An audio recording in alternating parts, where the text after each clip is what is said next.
Well, we're here. We got the final reckoning, the final Mission Impossible movie. Well, that's what they're saying. I don't know if I fully believe it, but obviously I'm gonna give you my quick thoughts off the dome. You already know how it works. Before I get into it, of course, if this is your first time here, do all the liking and subscribing and all that. If you're here, we talk movies, TV, and all that. So if you like it, that would be greatly appreciated. But I mean, this is one of the most anticipated movies for me and many other people. The Mission Impossible franchise is, one of the best franchises in cinematic history. It is at an all-time level of just action and just the consistency it's been able to keep since, I would say, like Mission Impossible 3 is ridiculous. Not many franchises really can compete with the level of quality, but also, the set pieces and stakes and everything that makes a Mission Impossible movie or a blockbuster. And, going into this, there was hesitations. Dead Reckoning, a lot of people liked it. A lot of people were mixed on it. I really, really enjoyed it, but it being a part one made me very curious where this was gonna go. And I just want to get it out the way and rip off the band-aid. The first hour of this movie is pretty fucking rough. It's edited to oblivion, and you really feel that within like the first 30 minutes of the film.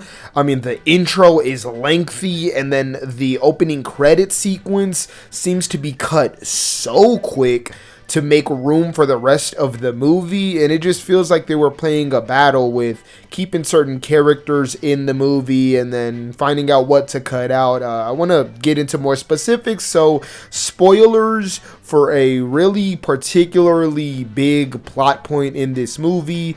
Skip to this timestamp if you don't want to be spoiled, but hopefully you've seen this movie already. Yeah, I'm gonna go ahead and talk though, because Luther dies in this movie, and earlier in the movie they set up that he's created this pill that will kill the entity.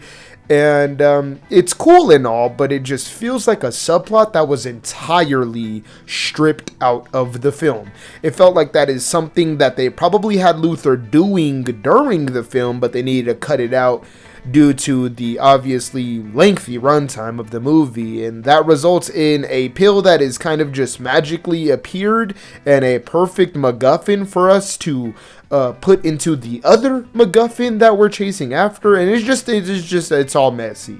And then by the end, when Luther dies, it definitely resonates more in the back half as you get more like of what Luther said, and obviously going back to what Luther meant, and everything about him and his kind of emotional payoff for the rest of the movie was pretty satisfying when it came to everything in the back half.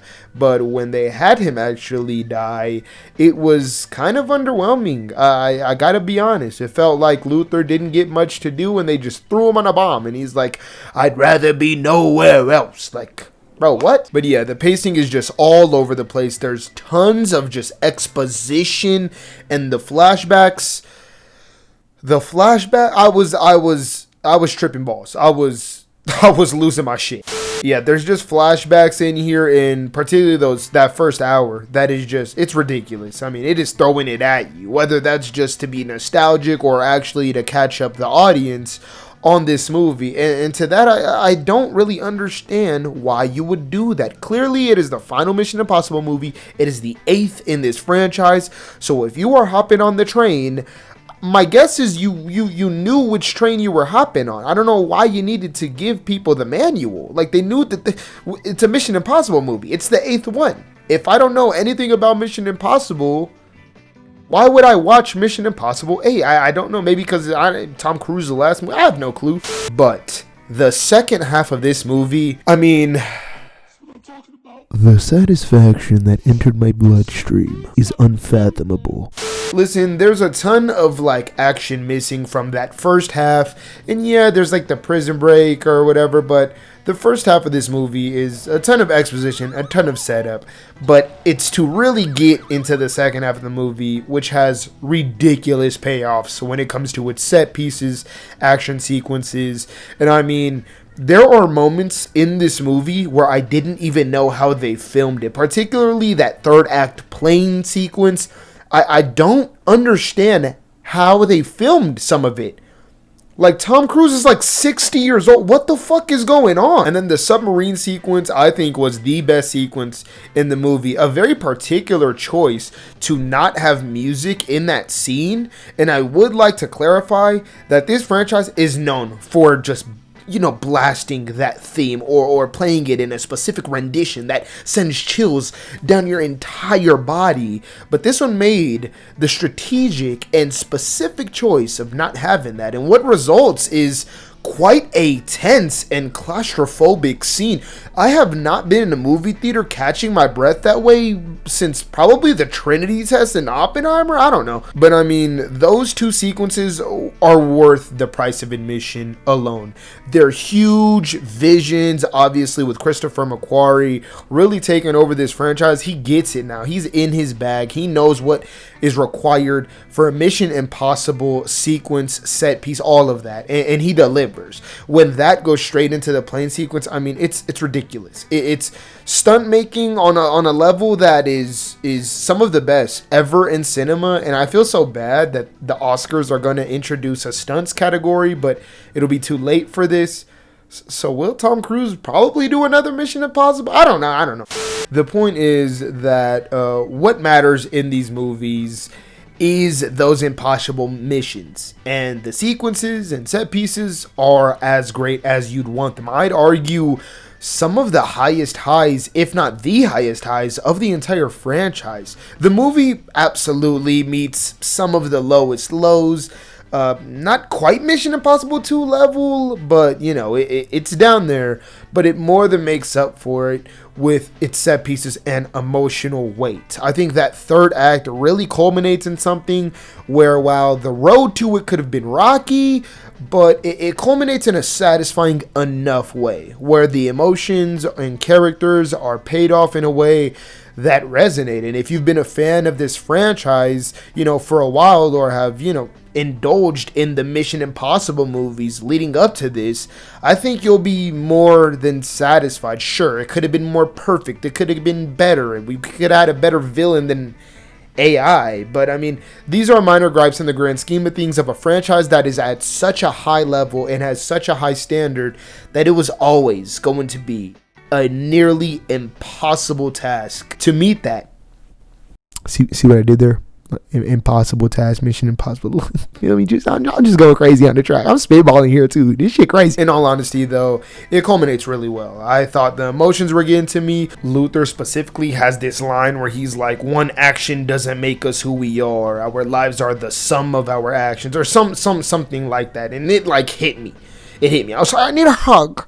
I need a hug now. Now I need a hug. Give me a hug. Give me a hug. Give me a hug. A fucking hug. All negatives aside, all set pieces aside, I think the movie ultimately did what it needed to do, which was be a satisfying, somewhat conclusion to the franchise. And while it definitely leaves things open-ended, if this was the last time we saw Ethan Hunt, it would make complete sense.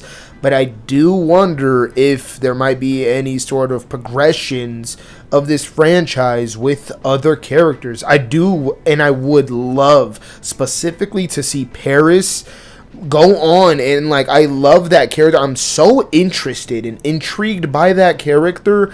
I want to see her in more things, and I want to see a lot of these people in more things. I love Benji as always, and I just think, you know, while the movie had its hiccups and some of the lowest lows in the franchise, it just ends up being one of these big Mission Impossible blockbusters. And you can't help but watch that second half and be amazed at the sequences that are in front of you and the stunt making that is in front of your eyes. It's truly something to behold. And for that, I just have to congratulate it. This started out as a franchise, but really grew into a pillar of cinema. And that in and of itself is a humongous triumph. The things that Tom Cruise is doing at his age is genuinely ridiculous. The Final Reckoning is far from perfect, but it also reminds us why this series is so special and has stood the test of time. It's emotional, intense, and also satisfying. The stakes are just as big as the stunts here. It has everything that this big of a conclusion should have, even if the edges are very rough. And what started out, as I said, a franchise, grew into something far more important over the decades that followed. And what separates a good movie and a great one is timing. I mean, this movie was an experience, and if you haven't watched it, what are you doing? You gotta go show Cruise some love.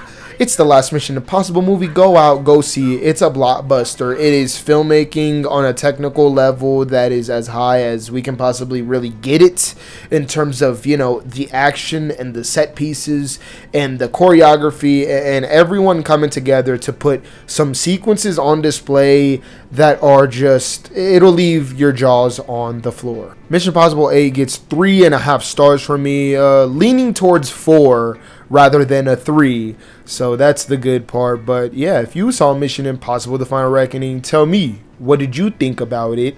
And if you made it this far, please feel free to like the video, subscribe, and click that notification bell. We release videos every week based around pop culture, movies, and TV and all that. But other than that, it's been your 𝙧𝙀𝙚, and hopefully I see you all in the next one.